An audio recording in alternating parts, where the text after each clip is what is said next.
వెంకటేశాయ.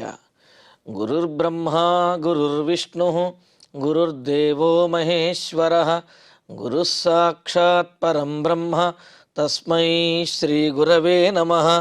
జటిలం చీరవసనం దండకారణ్యవాసినం మునివేషధరం ధ్యాయేత్ అరణ్యే కాండ ఉత్తమే. శ్రీరామచంద్ర పరబ్రహ్మణే నమః. అథ శ్రీమద్ రామాయణే ఆదికావ్యే అరణ్యకాండే అష్టపంచాశः సర్గः.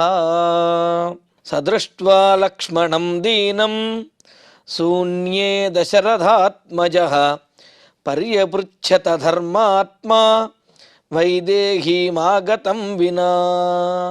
రామచంద్రమూర్తి మారీచుడిని వధించి ఆ మారీచుడి యొక్క మాయ తెలుసుకున్నటువంటి వాడై పంచవటిలో ఆశ్రమంలో ఉన్నటువంటి సీతాలక్ష్మణులు ఎలా ఉన్నారో, వాళ్ళకి ఏ ఆపద వచ్చిందో, లేకపోతే లక్ష్మణుడు తన కోసమని చెప్పి సీతాదేవిని విడిచిపెట్టి వచ్చేస్తే ఎంతటి ప్రమాదం జరుగుతుందో, సీతాదేవిని అపహరించుకుపోతారేమో అని భయపడుతూ ఆ మారీచుడిని వధించినటువంటి ప్రదేశం నుండి పంచవటి దగ్గరకు వేగంగా వస్తూ ఉంటే ఇంతలో లక్ష్మణుడు ఎదురుపడ్డాడు. లక్ష్మణుడిని చూచిన వెంటనే రాముడిలో భయం మరింతగా పెరిగింది. అయ్యయ్యో లక్ష్మణ, నువ్వెందుకు వచ్చావయ్యా ఇక్కడికి అని చెప్పి లక్ష్మణుణ్ణి నిందిస్తూ, అంటే లక్ష్మణుడి మీద కోప్పడుతూ మాట్లాడుతూ ఉన్నాడు. అయితే ఆ కోపంలో ప్రేమ కూడా ఉన్నది అనే విషయాన్ని కూడా మనం చెప్పుకున్నాం. అంటే ప్రేమతో కూడినటువంటి కోపంతో లక్ష్మణుడి మీద ఆ విధంగా కోపాన్ని చూపిస్తూ అడుగుతూ ఉన్నాడు. ఇంకా అంటున్నాడు, సీతాదేవిని చూడటానికి బయలుదేరినటువంటి రాముడికి కనిపిస్తున్నటువంటి ఉత్పాతాలు, ఆ శకునములు, నక్కకూతలు, పక్షులు అప్రదక్షిణముగా తిరగటము, అలాగే ఆ రామచంద్రమూర్తి యొక్క ఎడమ భుజము, ఎడమ కన్ను అదరటము, ఈ శకునములన్నీ చూసేటప్పటికీ సీతాదేవికి ఆపద కలిగి ఉంటుంది అని చెప్పి భయపడుతూ లక్ష్మణస్వామితోటి ఈ విధంగా అంటున్నాడు. ధర్మాత్మా దశరథాత్మజ సహ దీనం శూన్యే వైదేహీం వినా ఆగతం. చూడండి, ధర్మాత్ముడైనటువంటి దశరథనందనుడైనటువంటి రామచంద్రుడు తనకెదురుగా వచ్చినటువంటి వాడైన లక్ష్మణుడితోటి, పైగా లక్ష్మణుడు ఎలా ఉన్నాడు, దీనమైనటువంటి వదనంతో ఉన్నాడు. వచ్చినటువంటి వాడు దీనమైనటువంటి ముఖంతో బాధపడుతూ ఉన్నాడు అంటే జరగకూడనిదేదో జరిగింది అని చెప్పి రాముడికి అనిపిస్తూ ఉన్నది. పైగా లక్ష్మణుడు తన దగ్గరకు వచ్చేస్తే సీతాదేవికి అపాయం జరుగుతుంది అనే ఆలోచన రాముడికి మొదటి నుంచి ఉన్నది కదా. పైగా లక్ష్మణుడేమో ఇప్పుడు దీనమైనటువంటి వదనంతో వచ్చేటప్పటికీ రాముడిలో అనుమానం మరింతగా పెరిగింది, ఉత్కంఠ మరింతగా పెరిగింది.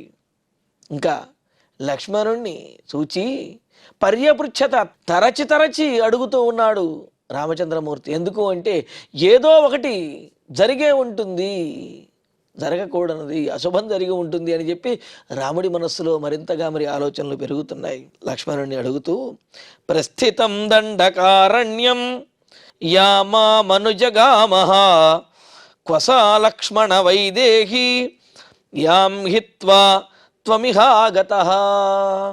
అసలే లక్ష్మణుడు సీతాదేవిని ఒంటరిగా విడిచి వచ్చాను అని చెప్పి ఆయన భయపడుతూ బాధపడుతూ ఉన్నాడు. అలా విడిచి వచ్చేస్తాడేమో అని చెప్పి రాముడు ఇక్కడ భయపడుతూ బాధపడుతూ ఉన్నాడు. మరి అలాగే వచ్చేశాడు లక్ష్మణుడు. వచ్చేటప్పటికి ఇంకా రాముడు మాట్లాడుతూ, ఏ సీతాదేవి అయితే దండకారణ్యానికి నాతో పాటు వనవాసానికి వచ్చిందో, అంటే వనవాసానికి బయలుదేరినటువంటి నన్ను సీతాదేవి ఆనందంగా అనుసరించిందయ్యా. సహజంగా భార్య భర్త ఎక్కడికైనా సరే ఏ ఉద్యానవనానికో విహరించడానికో వెళుతూ ఉంటే నేను కూడా వస్తాను స్వామి అని ఆనందంగా రావచ్చు. ఒకవేళ భర్త కష్టాలు పడడానికి వెళుతూ ఉంటే ఆ భర్తతో రావడానికి కొంత ఆలోచించవచ్చును. సరే, సహధర్మపత్ని కనుక భర్తను విడిచి ఉండకూడదు, ఆయనతోటే ఉండాలి అనే ధర్మాన్ని పాటించి ఒకవేళ భర్తతోటే బయలుదేరినప్పటికీ కూడా మనసులో ఒకంత బాధ, భయము అయ్యయ్యో కష్టాల పాలైపోతున్నాము, అడవికి వెళుతున్నాము, అక్కడ ఎలా ఉంటుందో, ఈయన అసలు ఏం చేయగలుగుతాడో అని చెప్పి ఆ భర్త మీద, అదేవిధంగా వెళుతున్నటువంటి అరణ్యవాసం గురించి, కష్టముల గురించి ఎంతో కొంత బాధ అనేది మనస్సులో ఉంటుంది. కానీ సీతాదేవి రాముడితో వనవాసానికి ఆనందంగా బయలుదేరింది. ఆమె మనస్సులో ఎటువంటి సందేహము లేదు, ఆమె రక్షణ గురించి కూడా ఏమాత్రం సందేహం లేదు. రామచంద్ర, నీవు ఉండగా నాకు రక్షణకు లోటేమిటి అని చెప్పి అంటూ రాముడితో వాదించి మరి సీతాదేవి రాముడితో వనవాసానికి బయలుదేరింది. ఆ విషయాన్ని ఇక్కడ రామచంద్రమూర్తి ప్రస్తావిస్తూ, నేను దండకారణ్యానికి వనవాసం చేయడానికి బయలుదేరుతూ ఉంటే నన్ను విడిచి ఉండలేక సహధర్మచారిణిగా నాతో పాటు బయలుదేరి వచ్చినటువంటి సీతాదేవి, అటువంటి సీతాదేవిని యాం హిత్వాత్వం ఇహ ఆగత, ఎవరినైతే నీవు ఒంటరిగా విడిచిపెట్టి, పంచవటిలో విడిచిపెట్టి ఇక్కడికి వచ్చేసావో ఆ సీతాదేవి ఎలాగున్నదయ్యా లక్ష్మణ? సా వైదేహీ క్వా, సీతాదేవి ఎక్కడ? పోనీ నువ్వు వచ్చేవాడివి సీతాదేవిని కూడా వెంట తీసుకువచ్చి ఉండవచ్చు కదా. అలా కాకుండా సీతాదేవిని ఒంటరిగా విడిచి ఎందుకు వచ్చావు లక్ష్మణ? ఎక్కడ ఉన్నది సీతాదేవి అని అంటూ, రాజ్యభ్రష్టస్య దీనస్య దండకాన్ పరిధావతః క్వసా దుఃఖ సహాయామే వైదేహీ తను మధ్యమా. లక్ష్మణ, సహజంగా భార్య యొక్క ఆంతర్యం అనేది భర్తకు ధనం లేనటువంటి సందర్భంలో, అంటే నిర్ధనుడిగా సంపాదన లేనటువంటి సందర్భంలో భార్య యొక్క స్వభావం పూర్తిగా బయటకు వస్తుంది, బయటపడుతూ ఉంటుంది. అంటే భర్త ఏదడిగినా కొనిపెట్టే సమయంలోనో, లేకపోతే బాగా సంపాదించే సమయంలోనో భర్తను దేవుడిగా భావించడమో, చాలా అనుకూలంగా ఉండి సేవించడమో ఇది అందరూ చేసేటటువంటి పనే, ఏ భార్య అయినా చేస్తుంది. కానీ భర్త కష్టాల్లో ఉన్నప్పుడు, భర్త దగ్గర ధనము సంపదలు లేనప్పుడు, లేకపోతే కోల్పోయినప్పుడు, అటువంటి సందర్భంలో కూడా భర్తను విడవకుండా ఉండేటటువంటిది, భర్తను అటువంటి సందర్భంలో కూడా దైవంగా భావించేటటువంటి భార్యే ఉత్తమమైనటువంటి సాధ్వీమణి, ఉత్తమమైనటువంటి ఇల్లాలు అని చెప్పి మనకు స్మృతులు తెలియజేస్తున్నాయి. అందుకే ఇక్కడ రామచంద్రమూర్తి అంటున్నాడు, నేను అయోధ్యానగరంలో ఆనందంగా గడిపినప్పుడు కాదయ్యా సీతాదేవి నాతో ఉన్నటువంటిది, అప్పుడు మాత్రమే కాదు, నేను రాజ్యభ్రష్టస్య, రాజ్యాన్ని కోల్పోయి, దీనస్య, దీనమైనటువంటి స్థితిలో, అంటే అటు తండ్రి దగ్గర ఉండలేక, తల్లిదండ్రుల దగ్గర ఉండలేక, రాజ్యంలో ఉండలేనటువంటి పరిస్థితితోటి దీనంగా వనవాసానికి బయలుదేరినప్పుడు దండకాన్ పరిధావతః, దండకారణ్యానికి వేగంగా త్వరగా బయలుదేరినప్పుడు, పైగా కైకేయీదేవి నీవు వెంటనే బయలుదేరాలి అని చెప్పి నియమం కూడా చెప్పింది. అలా త్వరగా బయలుదేరుతున్నటువంటి నాకు దుఃఖ సహాయ, దుఃఖంలో నాకు సహాయంగా ఉంటూ నాతో పాటు ఉన్నటువంటిది అని. సుఖాల్లో ఎవరైనా తోడు ఉండవచ్చు, కానీ దుఃఖంలో కూడా తోడు ఉండేదే భార్య. అందుకనే జీవితాంతము కూడా తోడు ఉంటుందంటారు భార్యను. మరి అలాగా ఆ రామచంద్రుడు అంటున్నాడు, మే దుఃఖ సహాయ, నాకు దుఃఖంలో కూడా సహాయంగా ఉన్నటువంటిది అని చెప్పి. ఇంకో విశేషం ఏమిటంటే, దండకాన్ పరిధావత అంటే చాలా తొందరగా అయోధ్యానగరం నుండి దండకారణ్యానికి బయలుదేరాడు. అంటే ఆలోచించుకునే సమయమో, ఏ నిర్ణయం తీసుకుందామో అని చెప్పి చర్చలు చేసేటటువంటి అంతటి సమయం కూడా లేదు. పైగా సీతాదేవి ఏమాత్రము వేరే ఆలోచన అనేది లేదు. రాముడు బయలుదేరుతున్నాడు అంటే తాను కూడా వనవాసానికి వెళ్ళవలసిందే. దశరథ మహారాజు మీకు ఆజ్ఞ ఇచ్చాడంటే మీకు అర్ధాంగినైనటువంటి నాకు కూడా ఆజ్ఞ ఇచ్చినట్లే, కావున నేను కూడా మీతో వస్తాను అని చెప్పి చాలా త్వరగా బయలుదేరుతున్నటువంటి రాముడితోటి అంతే త్వరగా బయలుదేరింది సీతాదేవి. ఎటువంటి ఆలోచన కూడా చెయ్యలేదు. పైగా కష్టములలో భర్తకు తోడుగా ఉండడానికి బయలుదేరింది సీతాదేవి. అందుకనే రాముడు అంతగా పరితపిస్తూ దుఃఖ సహాయ తను మధ్యమా, అంతేకాదు నాజూకైనటువంటి శరీరంతో చాలా సున్నితంగా ఉండేటటువంటిది సీతాదేవి. పోనీ ఇంతటి కఠినమైనటువంటి నిర్ణయం తీసుకుంది, వనవాసానికి కూడా ధైర్యంగా బయలుదేరింది అనగానే అమ్మో చాలా పెద్ద శరీరంతో, కఠినమైనటువంటి శరీరంతో ఉండవచ్చునేమో, అందుకనే ఈ విధంగా ఉన్నది, ఇలాంటి నిర్ణయాలు తీసుకుంది అనుకుంటే పొరపాటు. ఆమె చాలా సున్నితమైనటువంటి దేహం కలిగినటువంటిది. రాముడితో బయలుదేరటానికి నిశ్చయమైనటువంటి బుద్ధి కలిగినటువంటిది సీతాదేవి. అందుకనే పెద్దలు చెబుతారు కదా, మహాత్ముల యొక్క వాళ్ళ యొక్క చేష్టలు, వారి యొక్క మనస్సు, బుద్ధి ఎలా ఉంటాయి అంటే, వజ్రాదపి కఠోరాణి మృదూని కుసుమాదపి లోకోత్తరాణం చేతాంసి కోహి విజ్ఞాతుమర్హతి అని చెప్పి అంటూ, వాళ్ళ యొక్క మనస్సులు లేకపోతే వాళ్ళ యొక్క చేష్టలు వజ్రము కంటే కూడా చాలా కఠినంగా ఉంటాయిట. ఈ లోకంలో కఠినమైనటువంటిది ఏంటి? వజ్రము అని చెబుతారు కదా. మరి అటువంటి వజ్రం కంటే కూడా కఠినంగా ఉంటుంది వాళ్ళ యొక్క ఆలోచనలు, మనస్సు, బుద్ధి, చేష్టలు కూడా. అంతేకాదు కొన్ని సందర్భాలలో మృదువుని కుసుమాదపి, పూల కంటే కూడా చాలా సున్నితంగా ఉంటాయట. అదేమిటండి? ఉంటే ఒకటి వజ్రం కంటే కఠినంగా ఉండాలి, లేకపోతే పూల కంటే సున్నితంగా ఉండాలి. కానీ ఒకరి అందే ఈ విధంగా కాఠిన్యము అంటే అమితమైనటువంటి కాఠిన్యము, అలాగే అతి సౌకుమార్యము, ఈ రెండు కూడా ఒకరి అందే ఎలా కుదురుతాయి అని అంటే, మహాత్ముల యొక్క చారిత్ర్యములు ఇలాగే ఉంటాయి, వారి యొక్క ప్రవర్తన ఇలాగే ఉంటుంది. సీతాదేవి రాముడితో బయలుదేరేటప్పుడు ఆమె యొక్క నిశ్చయము, నిర్ణయము వజ్రాదపి కఠోరం, ఇంక అందులో మార్పు అనేది లేదు. ఆ కఠోరమైనటువంటి నిర్ణయం తీసుకుంది, ఆ నిర్ణయానికే కట్టుబడిపోయి ఉన్నది. మరి రాముడితో వ్యవహరించేటటువంటి తీరు, అలాగే ఆమె యొక్క శరీరం యొక్క తీరు, మనస్సు కూడా మృదువుని కుసుమాదపి అన్నట్లుగా పుష్పము కంటే కూడా చాలా మృదువుగా ఉండేటటువంటి స్వభావం కలిగింది ఆమె సీతాదేవి. రాముడు కూడా అంతే. శత్రువులతోటి, ఆ రాక్షసులతో యుద్ధం చేసేటప్పుడు వజ్రాదపి కఠోరాణి, వజ్రం కంటే కూడా కఠినంగా ఉంటాడు.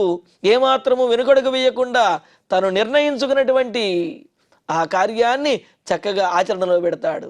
మృదువుని కుసుమాదపి, తనను ఆశ్రయించినటువంటి వారి విషయంలో, సీతాదేవి విషయంలోనూ, లక్ష్మణస్వామి విషయంలో, వీరి విషయంలోనూ, ఆశ్రయించినటువంటి ఎవరి విషయంలోనైనా సరే పుష్పము కంటే కూడా చాలా సున్నితమైనటువంటి హృదయంతో ఆయన ఆలోచించి అనుగ్రహిస్తాడు. మరి అలాగా ఇక్కడ సీతాదేవి గురించి చెబుతూ, తను మధ్యమ సూక్ష్మమైనటువంటి సున్నితమైనటువంటి శరీరము కలిగినటువంటిది అయిన వైదేహీ సా, ఆ సీతాదేవి క్వా ఎక్కడున్నదయ్యా లక్ష్మణ, ఆమెను విడిచిపెట్టి వచ్చేసావే. యాం వినానోత్సహే వీర ముహూర్తమపి జీవితం క్వసా ప్రాణ సహాయామే సీతా సురసుతోపమా. వీరుడమైనటువంటి ఓ లక్ష్మణ, కేవలం వీరత్వమే కాదయ్యా, సందర్భోచితమైనటువంటి నిర్ణయం కూడా తీసుకోగలగాలి అనే ఉద్దేశ్యాన్ని చెబుతూ, యాం వినా ముహూర్తమపి జీవితం నోత్సహే, ఎవరు లేకపోతే నేను క్షణకాలము కూడా, కొద్ది కాలము కూడా నేను జీవించలేను. ఎవరైతే నాతో పాటు ఉండి నన్ను ఉజ్జీవింపజేస్తూ, నన్ను బ్రతికిస్తూ, నా ప్రాణములు నిలబెడుతూ ఉన్నదో అటువంటి సీతాదేవి సామే ప్రాణ సహాయ, నా ప్రాణములు నిలబడడానికి ఆమె కారణం. ఎందుకంటే ఆమె క్షేమంగా ఉంటేనే నా ప్రాణములు నిలబడతాయి. ఆమెకు ఏదైనా కనుక అయినట్లయితే, ఆమెకు అపాయం కలిగినట్లయితే, లేకపోతే ఆమెను ఎవరైనా వధించినట్లయితే నా ప్రాణములు కూడా నిలబడవు. అందుకని నా ప్రాణములు నిలబడడానికి కారణమైనటువంటిది అయినా ఆమె సురసుతోపమా, దేవతా స్త్రీతో సమానమైనటువంటిది, దేవత వంటి మీ వదిన గారు.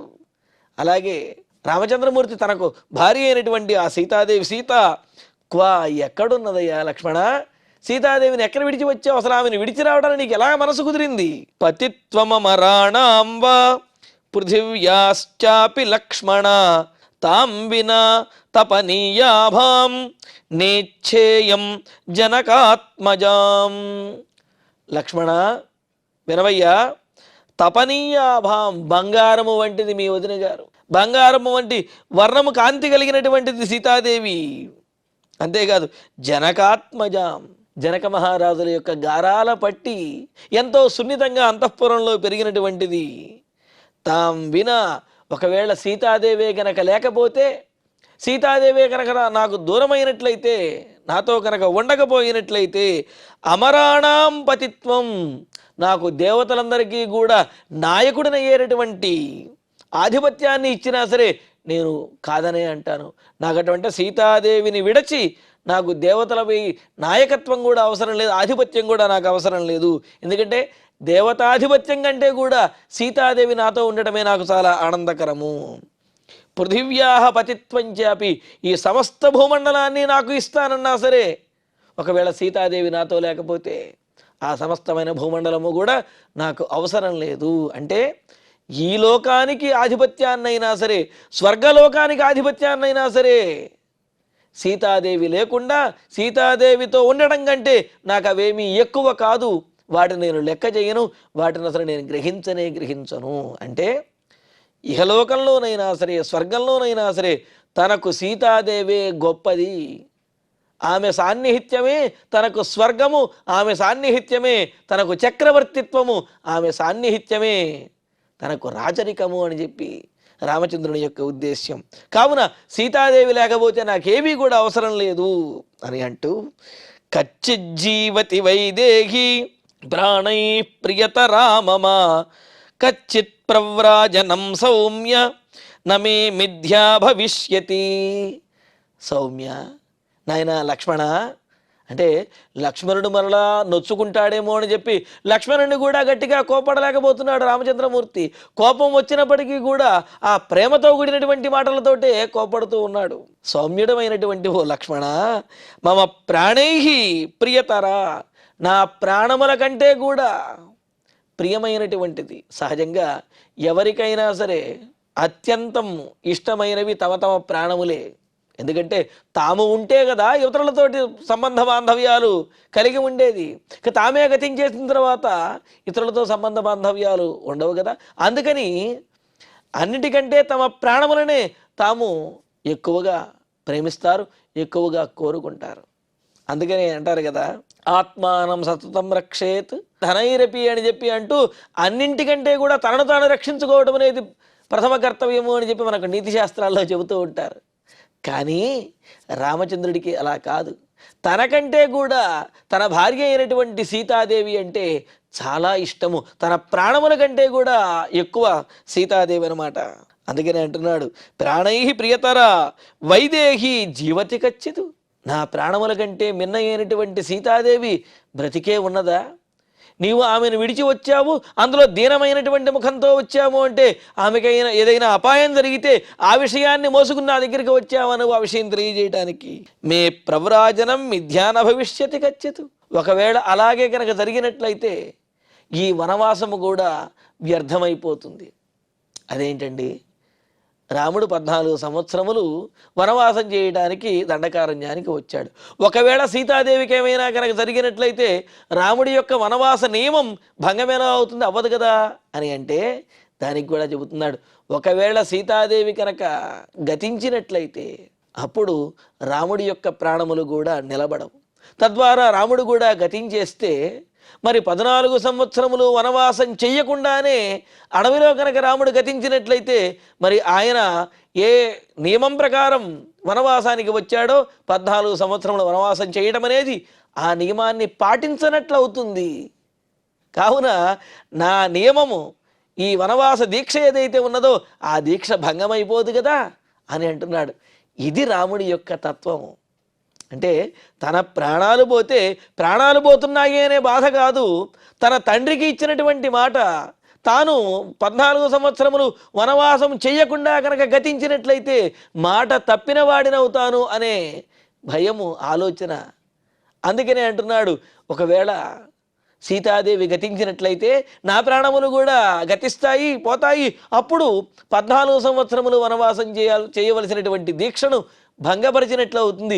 ఆ విధంగా నా వనవాస దీక్ష భంగపడదు కదా లక్ష్మణ, మీ వదిన గారికి ఏమీ అవ్వలేదు కదా అని అంటూ, సీతా నిమిత్తం సౌమిత్రే మృతే మయి గతే త్వయి కచ్చిత్ సకామా సుఖిత కైకేయీ సా భవిష్యతి. లక్ష్మణ, ఇంకో మాట చెబుతాను వినవయ్యా. సీతాదేవి కనుక గతించినట్లయితే నా ప్రాణములు నిలబడవు, నేను కూడా గతించేస్తాను, ప్రాణములు విడిచిపెట్టేస్తాను. అదే అంటున్నాడు, మయి మృతే, తాను అంటే రామచంద్రమూర్తి గతించగా మరణించగా, త్వయి అయోధ్యాం గతే, ఓ లక్ష్మణ నీవు ఇలా సీతారాములు గతించారనే విషయాన్ని తీసుకుని అయోధ్యా నగరానికి వెళ్ళినట్లయితే అది విన్నటువంటి కైకేయీదేవి సకామా, అమ్మయ్యా అని అనుకుని నేనెందుకైతే రాముడిని వనవాసానికి పంపించానో ఆ పని పూర్తయినది అని చెప్పి కైకేయీదేవి భావిస్తుంది. ఎందుకని రాముడు వనవాసానికి వెళ్ళిపోతే భరతుడు రాజ్యాన్ని పరిపూర్ణంగా అది కూడా నిరాటంకంగా పరిపాలించవచ్చును అని చెప్పి, పైగా 14 సంవత్సరముల తర్వాత ఒకవేళ రాముడు తిరిగి వచ్చినా అప్పటికి భరతునికి అలవాటు పడినటువంటి ఈ అయోధ్య ప్రజలందరూ కూడా భరతుడే మాకు రాజుగా ఉండాలి అని చెప్పి అడుగుతారు. అందుకని 14 సంవత్సరములు రాముడిని వనవాసానికి పంపించింది. అటువంటిది ఇక రాముడు మరలా తిరిగి రాడు, భరతుడు నిరాటంకంగా నిరంకుశంగా రాజ్యాన్ని పరిపాలించవచ్చును అంటే మరి కైకేయీదేవి ఆనందిస్తుంది కదా అని చెప్పి అంటూ సకామ సుఖిత భవిష్యతి కచ్చిత్. కైకేయీదేవి ఇంకా తాను మనసులో అనుకున్నటువంటి మాటలు ఏవైతే ఉంటాయో అవి నెరవేరినట్లుగా ఆనందిస్తుందేమో అని అంటున్నాడు. అంటే కైకేయీదేవి ఈ విధంగా వనవాసానికి పంపించే విషయంలో, అంటే వనవాసానికి రావటం, మహర్షులను సంరక్షించడం, రాక్షసులను వధించడం, ఇదంతా కూడా పితృవాక్య పరిపాలనగా చేయడం రాముడికి ఇష్టమే, ఆనందకరమే. అయినప్పటికీ కూడా కైకేయి యొక్క ఉద్దేశ్యం మాత్రం మరి రాముడు వనవాసానికి వెళ్ళాలి, భరతుడు రాజ్యాన్ని పరిపాలించాలనేది కదా. అందుకని ఆమె ఉద్దేశ్యాన్ని దృష్టిలో పెట్టుకుని రాముడు ఈ విధంగా అంటూ ఉన్నాడు. అదేంటండి, ఎప్పుడూ కూడా ఒక్క పల్లెత్తు మాట అననటువంటి రాముడు ఇప్పుడు ఈ విధంగా అంటున్నాడు అని అంటే, సుప్త ప్రమత్త కుపితానాం భావజ్ఞానం దృష్టం అని చెప్పి, మనసు లోపల ఎక్కడో అంతరాళాలలో ఉన్నటువంటి ఆ భావనలు నిద్రించేటప్పుడు, మత్తులో ఉన్నప్పుడు, కోపంతో ఉన్నప్పుడు అవి బయటకు వస్తూ ఉంటాయట. అందుకనే నిద్రలో కొంత కలవరిస్తూ ఉంటారు, ఎప్పుడో గుర్తొచ్చే విషయాలు, లేకపోతే మనసులో ఎక్కడో దాగి ఉన్న విషయాలు. అలాగే ఏదైనా మద్యపానం మొదలైన మత్తులో ఉన్నటువంటి వారు అనకూడని మాటలన్నీ కూడా అంటూ ఉంటారు. అలాగే కోపంలో కూడా ఎంతమంది ఉన్నారు అనే విషయం చూసుకోకుండా మనసులో ఉన్నటువంటి మాటలు అలా బయటకు అనేస్తూ ఉంటారు. అలాగే ఇక్కడ రామచంద్రమూర్తి మనసులలో అంతరాళాలలో ఎక్కడో ఉన్నది కైకేయీదేవి ఈ విధంగా రాజ్యము కోసం భరతునికి రాజ్యాన్ని కట్టబెట్టి తనను దూరం చేయడం కోసమే పంపించింది అనే భావన ఆయన మనసులో ఉన్నది. అందుకనే ఇప్పుడు కోపంతో ఉన్నటువంటి వాడై, దుఃఖంతో ఉన్నటువంటి వాడై రామచంద్రమూర్తి లక్ష్మణుడితో ఈ విధంగా అన్నాడనమాట. అని మరింకా లక్ష్మణుడితోటి రాముడు ఈ విధంగా మాట్లాడుతుంటే లక్ష్మణుడు ఏమైనా సమాధానం చెప్పాడా? ఆ పంచవటిలో ఆశ్రమానికి వెళ్ళిన తర్వాత అక్కడ ఎవరిని చూచారు? మరి ఈ విశేషాలన్నీ కూడా తర్వాతి ప్రవచనంలో తెలుసుకుందాము. ఇక ఇప్పుడు శ్లోకాలను పారాయణ చేసుకుందాము. సదృష్ట్వా లక్ష్మణం దీనం శూన్యే దశరథాత్మజః పర్యపృచ్ఛత ధర్మాత్మా వైదేహీమాగతం వినా ప్రస్థితం దండకారణ్యం యామామనుజగామః క్వసా లక్ష్మణ వైదేహీ యాం హిత్వా త్వమిహాగతః రాజ్యభ్రష్టస్య దీనస్య దండకాన్ పరిధావతః క్వసా దుఃఖ సహాయామే వైదేహీ తను మధ్యమా యాం వినానోత్సహే వీర ముహూర్తమపి జీవితుం క్వసా ప్రాణ సహాయామే సీతాసురసుతోపమా పతిత్వమమరాణాం వా పృథివ్యాశ్చాపి లక్ష్మణ తాం వినా తపనీయాభాం నేచ్ఛేయం జనకాత్మజాం కచ్చిజ్జీవతి వైదేహీ ప్రాణైః ప్రియతరామమ కచ్చిత్ ప్రవ్రాజనం సౌమ్య నమే మిథ్యా భవిష్యతి సీతానిమిత్తం సౌమిత్రే మృతే మయి గతే త్వయి కచ్చిత్ సకామా సుఖిత కైకేయీ సా భవిష్యతి. ఇత్యార్షే శ్రీమద్ రామాయణే ఆదికావ్యే అరణ్యకాండే అష్టపంచాశే సర్గే 7 శ్లోకాః. ఇక ఇప్పుడు క్షమాప్రార్థన మంగళాంతంగా ఈనాటి ప్రవచన పారాయణ కార్యక్రమాన్ని పరిపూర్ణం చేసుకుందాం. యదక్షరపదభ్రష్టం మాత్రాహీనం తు యద్భవేత్ తత్సర్వం క్షమ్యతాం దేవ నారాయణ నమోస్తుతే.